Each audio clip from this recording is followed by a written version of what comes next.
Good news movie explained. इससे पहले अगर आपने चैनल को सब्सक्राइब नहीं किया तो सब्सक्राइब लाजमी कर लेना। कहानी स्टार्ट होती है जापानी सिविलियन एयरक्राफ्ट से जो टोक्यो से उड़ता है, जिसमें 161 पैसेंजर बैठे होते हैं। पायलट के लिए ये फ्लाइट एक खास ट्रिप होती है क्योंकि इस ट्रिप के बाद उसके 10,000 फ्लाइंग हॉर्स पूरे होने वाले थे, लेकिन सब कुछ प्लान के मुताबिक नहीं होता। फ्लाइट जैसे ही टेक ऑफ करती है, कुछ यंगस्टर अपने आप को रेड आर्मी फंक्शन नाम बताते हैं और प्लेन को हाईजैक कर लेते हैं। उनका लीडर कहता है कि जापान कैपिटलिज्म की एक्सट्रीम स्टेज तक पहुंच गया है और अब मार्क्सिस्ट थ्योरी के मुताबिक आर्म्ड रिवॉल्यूशन का वक्त आ गया है। उनका प्लान है कि प्लेन को नॉर्थ कोरिया ले जाए, जहां वो उम्मीद करते हैं कि उन्हें आर्मी और सपोर्ट मिल जाएगी।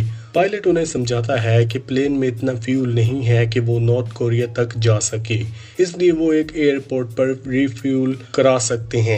लेकिन हाईजैकर का कंट्रोल इतना मजबूत होता है कि वो फिर से उड़ान भरते हैं और नॉर्थ कोरिया की तरफ निकल पड़ते हैं। उधर साउथ कोरिया की इंटेलिजेंस KCIA सिचुएशन का रिस्क एनालाइज करती है। अगर प्लेन नॉर्थ कोरिया पहुंच गया तो हाईजैकर हॉस्टेजेस के जरिए फाइनेंशियल एड मांग सकते हैं, जिससे नॉर्थ कोरिया का GDP बढ़ेगा।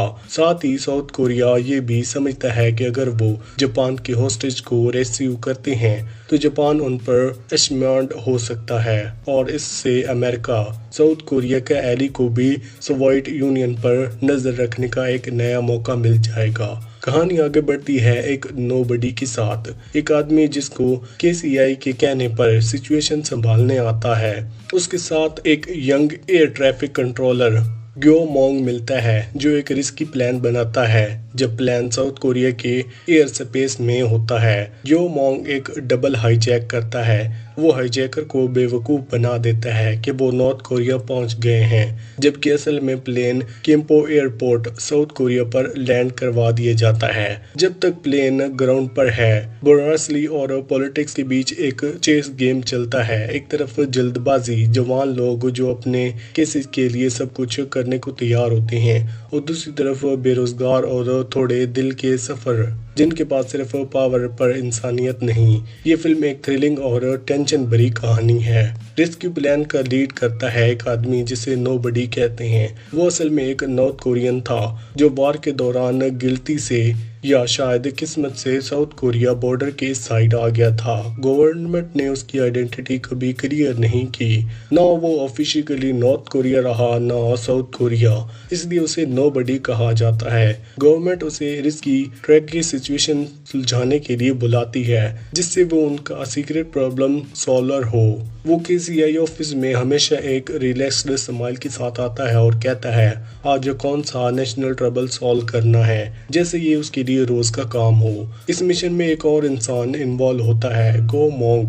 गो मोंग के फादर एक वॉर हीरो थे, लेकिन उन्हें कभी रिकग्नाइजेशन नहीं मिला था। वॉर के दौरान एक ROK साउथ कोरियन सोल्जर से गलती से उनके ऊपर अटैक कर दिया गया था, जिसमें उनके दोनों पैर चले गए थे। गो मोंग अपने फादर की इज्जत वापस पाना चाहता था। शुरू में जब KCI उसे मिशन के लिए कहती है जिसमें इंटरनेशनल लॉ तोड़ने जैसा काम है, तो वो पहले मना कर देता है, लेकिन बाद में वो अपना मान जाता है क्योंकि उसे उम्मीद होती है कि अगर मिशन सक्सेसफुल हो गया तो उसे मेडल मिलेगा, नाम भी मिलेगा और सब कुछ बदल जाएगा।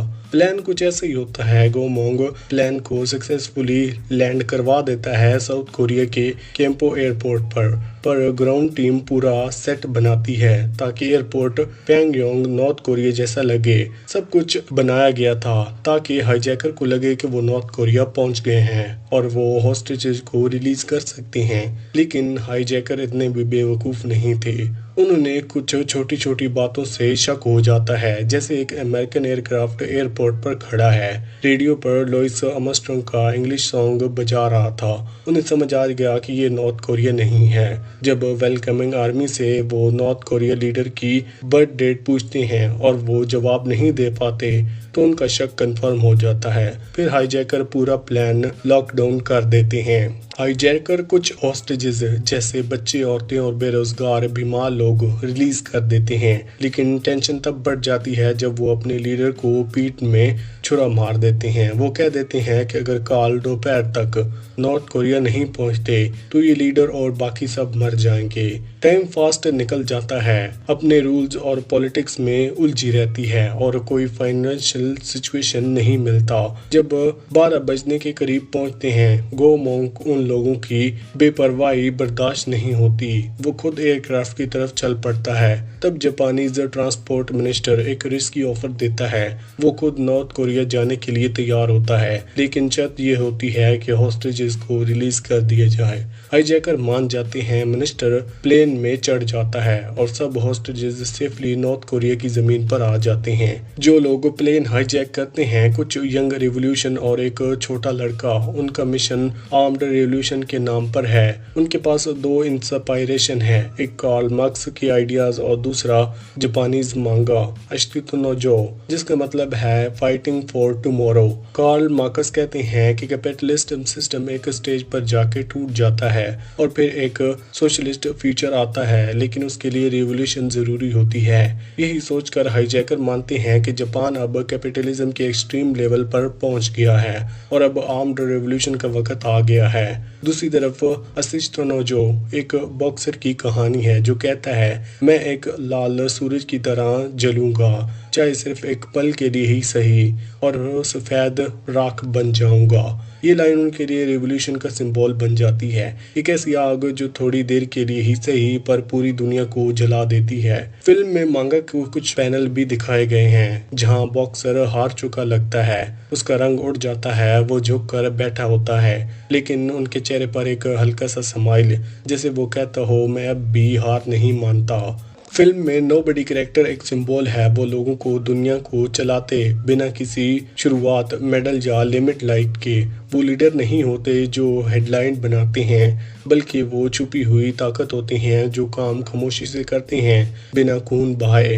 फिल्म का मिस्टर नोबडी इन्हीं लोगों में से एक है, लेकिन कहानी के एंड तक जो मोंग भी एक नोबडी बन जाता है। जो मोंग जिसने अपनी हिम्मत और इंसानियत से 106 हॉस्टेजेस की जान बचाई, फाइनली खुश नजर आता है। मीडिया उसका इंटरव्यू ले रही होती है और वो सोचता है कि अब उसे इज्जत मिलेगी जो उसके फादर ने कभी नहीं मिली, मेडल, रिकॉग्नाइजेशन और रिस्पेक्ट। लेकिन इंटरव्यू के बाद जब वो बाहर निकलता है, मिस्टर नोबडी उसके पास आता है। उसके पास 2 खबरें होती हैं, एक बुरी और एक अच्छी।